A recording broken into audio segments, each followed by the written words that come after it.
Back to news. CM Chandrababu విదేశీ పర్యటనలపై ధ్వజమెత్తారు YCP నేత జోగి రమేష్. ఇప్పటి వరకు 16 దేశాల్లో పర్యటించిన బాబు ఏపీకి నయా పైసా కూడా పెట్టుబడి తేలేదన్నారు. స్పెషల్ ఫ్లైట్ జర్నీలు, విదేశీ పర్యటనల ఖర్చుకు సంబంధించి శ్వేతపత్రం విడుదల చేయాలని డిమాండ్ చేశారు.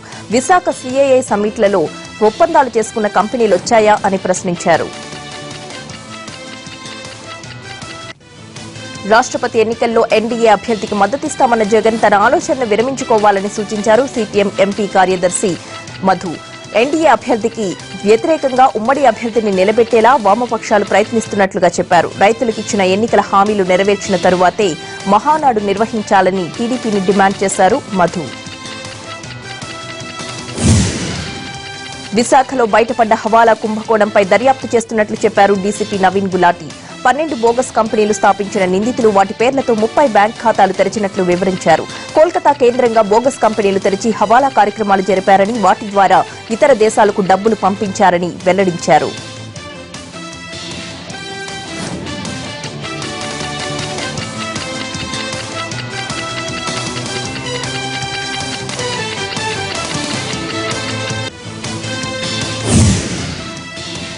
కాంగ్రెస్ పిలుపు మేరకు జయశంకర్ జిల్లా కేంద్రం భూపాలపల్లిలో బంద్ కొనసాగుతోంది. మిర్చి రైతులకు గిట్టుబాటు ధర కల్పించాలని డిమాండ్ చేస్తూ కాంగ్రెస్ నేత గండ్ర వెంకటరమణారెడ్డి చేపట్టిన నిరాహార దీక్షను భగ్నం చేశారు పోలీసులు.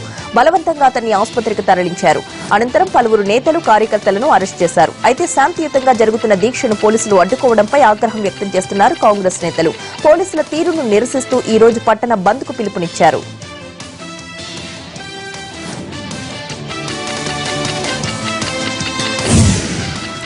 నెల్లూరు జిల్లా ఏఎస్ పేటలో మద్యం మత్తులో ఒక వ్యక్తి వీరంగం సృష్టించాడు. వినాయక సెంటర్లో కారుపై దాడి చేశాడు. కారు అద్దాలు ధ్వంసం చేశాడు. ఫుల్ గా తాగిన వ్యక్తి రాళ్లతో కారు అద్దాలు పగలగొట్టాడు.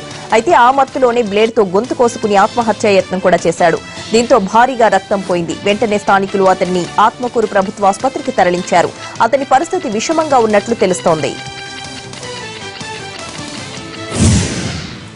ప్రముఖ ఆధ్యాత్మిక జ్ఞానశక్తి యోగా గురువు సునీతమ్మ విజయవాడలో పర్యటించారు. Ramavarappadu fortune Aurobindo apartment association సభ్యులతో యోగా చేయించారు. చిన్నారులు, పెద్దలు యోగాసనాలు వేశారు. సూక్ష్మ జ్ఞానం ద్వారా ఎంతో లాభం పొందవచ్చన్నారు యోగా గురువు సునీతమ్మ. ధ్యానం ద్వారా అన్ని శారీరక, మానసిక సమస్యలను దూరం చేసుకోవచ్చని చెప్పారు.